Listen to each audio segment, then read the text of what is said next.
నమస్తే అండి. మనం చూస్తున్నది జీడిపప్పు, బెల్లం. ఈ జీడిపప్పు చాలా ఇష్టంగా తింటారు పెద్దలు కానీ, పిల్లలు కానీ. ఈరోజు అందుకోసంగా బెల్లం పాకంతో జీడిపప్పు చెక్కీలుగా చేసుకోబోతున్నాం. ఈ చాలామంది వాటి చెక్కీలు అంటారు. ఇవి చాలా ఆరోగ్యకరమైనటివి ఈ జీడిపప్పు. ఈ కాజు కానీ తినగలిగితే మంచి శక్తి వస్తుంది కాబట్టి పిల్లలు ఇష్టంగా తింటారనే ఉద్దేశంతో ఈరోజు మీకు బెల్ల పాకంతో ఈ కాజును చేయబోతున్నాం. అందుకోసంగా ముందు ఒక కప్పు జీడిపప్పును తీసుకున్నాం. చూడండి, ఈ జీడిపప్పు గింజలాగా ఉంటాయి.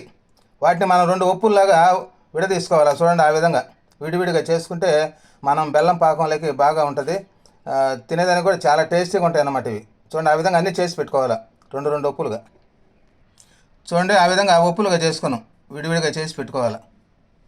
ముందుగా స్టవ్ను ఆన్ చేసుకొని దానిపైన ఒక పాన్ పెట్టుకోవాలి. నెయ్యి వేసుకోవాలి. అందులో నెయ్యి వేస్తే చాలా టేస్టీగా ఉంటుంది. నేతిలో వేయించుకుంటే మామూలుగా ఇవి కాజుని మనం తీసి పెట్టుకున్న జీడిపప్పును ఆ నేతిలో వేసి దోరగా వేయించుకోవాలి. వీటిని నేతిలో దోరగా వేయించుకుంటేనే చాలా టేస్టీగా ఉంటాయి. పచ్చి టేస్టీగా ఉండవు, కొద్దిగా చప్పగా ఉంటాయి కాబట్టి పిల్లలు ఇష్టపడరు. అందుకోసంగా ఈ విధంగా నేతిలో కానీ దోరగా వేయించుకోగలిగితే చాలా టేస్టీగా ఉంటాయి. చూడండి, జీడిపప్పు నేతిలో దోరగా వేగినాయి, కలర్ కూడా చేంజ్ అయిపోయింది. వీటిని తీసుకొని ఒక ప్లేట్లోకి తీసి పెట్టుకోవాలి.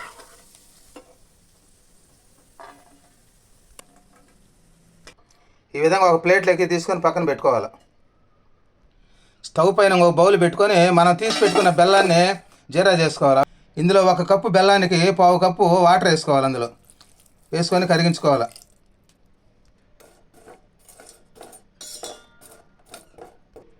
చూడండి, బెల్లాన్ని బాగా కరిగించుకున్నాం.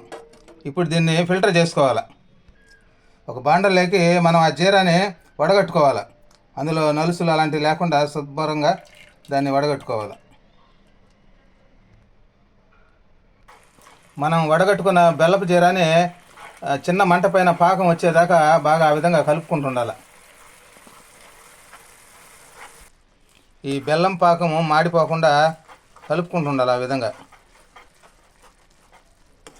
బాగా చిక్కబడాలి. ఒక గిన్నెలోకి వాటర్ తీసుకొని ఆ పాకం అయిందో లేదో చెక్ చేసుకోవాలి. చూడండి, ఆ విధంగా అప్పుడప్పుడు చెక్ చేసుకుంటే మనకు ఆ పాకం గట్టిపడకుండా మరీ మాడిపోకుండా చూసుకునేదానికి వీలవుద్ది. చూడండి, పాకం రెడీగా వస్తుంది. ఇంక 2 నిమిషాలకు పాకం రెడీ అవుద్ది మనకు. ప్రస్తుతం లేత పాకంలో ఉంది. చూడండి, ఆ విధంగా కొంచెం 2 నిమిషాలు అయితే మనకు పాకం కరెక్ట్గా సరిపోద్ది. బెల్లం పాకం రెడీ అయిపోయింది. ఇందులో కొద్దిగా యాలకుల పొడి వేసుకొని కలుపుకోవాలి. ఇది చాలా సువాసనగా ఉంటుంది, రుచికరంగాను ఆరోగ్యకరంగాను అన్నిటికీ మేలు అన్నమాట. ఈ బెల్లం పాకంలో కొద్దిగా నెయ్యిని యాడ్ చేసుకుంటే చాలా రుచికరంగా ఉంటుంది. కొద్దిగా వేసుకొని కలుపుకోవాలి దాన్ని కూడా, నేతిని కూడా. ఇందులో మనం దోరగా వేయించి పెట్టుకున్నాం జీడిపప్పును అందులో వేసి కలుపుకోవాలి, బాగా కలిసేటట్టుగా కలుపుకోవాలి. ఈ జీడిపప్పు బెల్లం కాంబినేషను మన శరీరానికి చాలా మేలు చేస్తాయి. ఎందుకంటే ఈ కాజు వచ్చి మంచి శక్తిని ఇస్తుంది, బెల్లం వచ్చేసి మన శరీరంలో రక్తాన్ని శుద్ధి చేస్తుంది. అందువల్ల చాలా రుచికరంగాను ఆరోగ్యకరంగా ఉంటుంది కాబట్టి పిల్లలకు చాలా మంచిది, పెద్దలు కూడా తినొచ్చు. అందుకోసంగానే ఈరోజు మనం ఈ విధంగా చేస్తున్నాం. మీకు ఆరోగ్యకరమైనది కాబట్టి ప్రతి ఒక్కరు ఈజీగా చేసుకోండి. ఈ విధంగా ఈ కాజు బెల్లము ఈ కలిపి ఈ విధంగా చేసుకొని తినడం వలన మన శరీరానికి చాలా మేలు జరుగుతుంది. ఈ శరీరంలోని హెచ్డిఎల్ని పెంచుద్ది, అంటే మంచి కొలెస్ట్రాల్ను పెంచే గుణం ఉంది దీనికి. అందువల్ల చిన్నపిల్లలు పెద్దోళ్ళు తినగలిగితే చాలా మంచిది. ప్రతి ఒక్కరూ ఈజీగా చేసుకోండి. ఈ విధంగా చూడండి, చూసేదానికి కూడా తినాలనిపిస్తుంది. ఒక ప్లేట్ని తీసుకొని నెయ్యి అడుగున ఆ విధంగా పూసుకోవాలి. పూసుకొని ఇప్పుడు మనం కలుపుకున్నటువంటిది జీడిపప్పు బెల్లంది అందులో వేసుకోవాలి. చూడండి, ఆ విధంగా వేసుకోవాలి. చిక్కబడకముందు వేసుకుంటే మనం చెక్కీలుగా చేసుకోవచ్చు దాన్ని. ఈ జీడిపప్పు బెల్లం పాకం ఈ విధంగా గిన్నెలోకి తీసుకొని చల్లార్చుకోవాలి.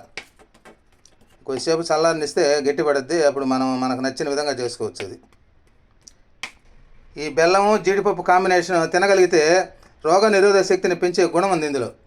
ఈ కాజు బెల్లం కలిపినందువల్ల మంచి శక్తిని ఇస్తుంది మన శరీరానికి. అందువల్ల ప్రతి ఒక్కరు ఇష్టపడతారు. పిల్లలు తినాలన్నా కూడా చాలా ఇష్టంగా తింటారు. ఆరోగ్యకరమైంది ఈ బెల్లము జీడిపప్పు. ఈ విధంగా జీడిపప్పులో బెల్లం కొంచెం ఎక్కువగానే ఉండేటట్టుగా చూసుకోవాలి. ఈ పిల్లలకు ఎముకలకు వీటన్నిటికీ బలాన్ని ఇస్తుంది అన్నమాట. అందువల్ల ప్రతి ఒక్కరూ ఈ విధంగా కానీ చేసుకొని తినగలిగితే మంచి శక్తిని ఇస్తుంది, నరాలకు కూడా మంచి శక్తి ఆరోగ్యాన్ని ఇస్తుంది. ఈ బెల్లము ఈ కాజుతో కలిపినటువంటిది కాబట్టి ప్రతి ఒక్కరు ఈ విధంగా ఈజీగా చేసుకోండి. ఈ జీడిపప్పుతో బెల్లం పాకం చేసుకోగలిగితే చాలా ఆరోగ్యం. చూడండి, రెడీ అయిపోయింది బెల్లం పాకంలో జీడిపప్పు. కొద్దిగా వేడిగా ఉండగా మనం కట్ చేసుకోవాలనుకుంటే ఆ విధంగా కొద్దిగా వేడిగా ఉన్నప్పుడే కట్ చేసుకోవచ్చు, లేదు కట్ చేసుకోకుండా మామూలు ముక్కలు కూడా తుంచి పెట్టుకోవచ్చు. మనకు ఎట్ట నచ్చితే ఆ విధంగా చేసుకోవచ్చు. కట్ చేసుకోవాలంటే మటుకు కొద్దిగా వేడి మీదనే కట్ చేసుకోవాలి. ఆ విధంగా చిన్న చిన్న ముక్కలుగా కట్ చేసుకోవచ్చు, కొంచెం వేడిగా ఉండాలి. వీటిని కొన్ని చోట్ల చెక్కీలు అంటారు. వీటిని పిల్లలు చాలా ఇష్టంగా తింటారు కాబట్టి వీటిని చెక్కీలు అని పిలుస్తారు. ఈజీగా చేసుకోవచ్చు, బెల్లంతో చేసినట్టు కాబట్టి మన శరీరానికి చాలా ఆరోగ్యకరం. చూడండి, చూసేదానికి కూడా చాలా బాగున్నాయి.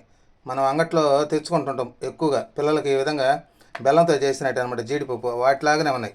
ఈ విధంగా చేసి పిల్లలకు పెట్టవచ్చు, చాలా ఆరోగ్యకరము, మంచి శక్తిని ఇస్తాయి ఇవి. కొద్దిగా వేడిగా ఉంది, ఇంకొంచెం చల్లార్చుకొని చిన్న చిన్న ముక్కలుగా మనం కట్ చేసుకోవచ్చు. ఈ విధంగా చేసుకోండి. నచ్చితే సబ్స్క్రైబ్ చేసుకోండి. నమస్తే.